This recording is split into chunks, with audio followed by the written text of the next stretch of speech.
This is my favorite time of day when the sun is setting, and I can just kind of reflect. And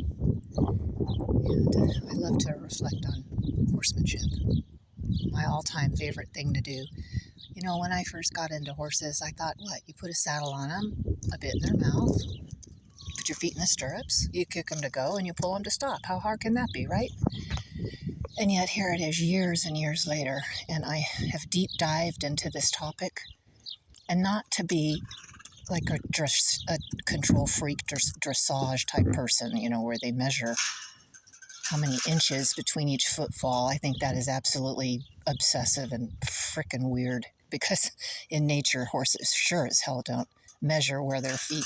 Well, they don't do any of that. They act purely on instinct, and so we have to understand their language. Why would we expect them to understand ours? If we're so smart, it'd be easier to learn their language, right? How hard can their language be? And the truth is, it's not at all. This here is a left brain dominated donkey. What that means is he needs to know what's in it for him.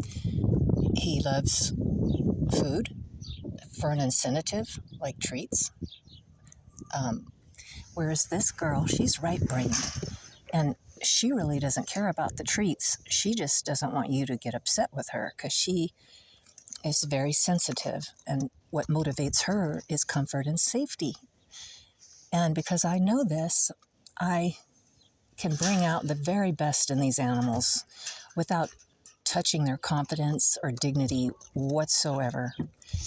And what I don't understand with traditional horsemanship is they have this one-size-fits-all. You cinch them up, cinch out the bloat, put metal on their feet so they can't feel the ground and get those electrons from the earth, which reduces inflammation and prevents arthritis. You know, simple things like that. The way God created a horse. So I fight with traditional horsemanship all the time, and it really does get old. But here's what's funny. They say that natural horsemanship is like New Age or some woo-woo.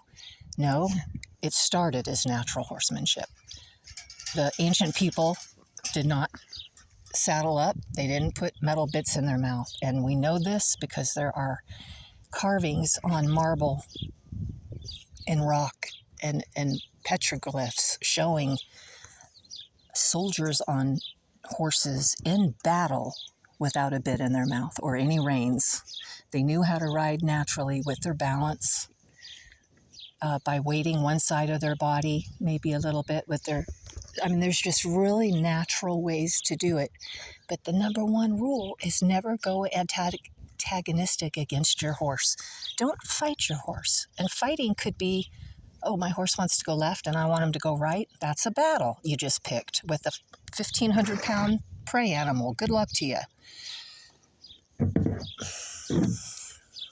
The trick is to say, what a lovely idea. We'll go right. And you just gradually go right in a circle until you get back on your path. So you get your way and he got his way without a fight. And it's just natural curiosity. I'm sorry, there is no animal on earth that walks in a straight line. Why should a horse? Why can't he meander like the water in the creek? You find me one animal that walks in a perfectly straight line. I'll wait. And that was my hat. Oh, look at that. I got the fringe now, right on. Now, did I get mad at that? No, it's my fault. I have the hat here. I'm ignoring my little donkeys, so they're getting my attention any way they know how.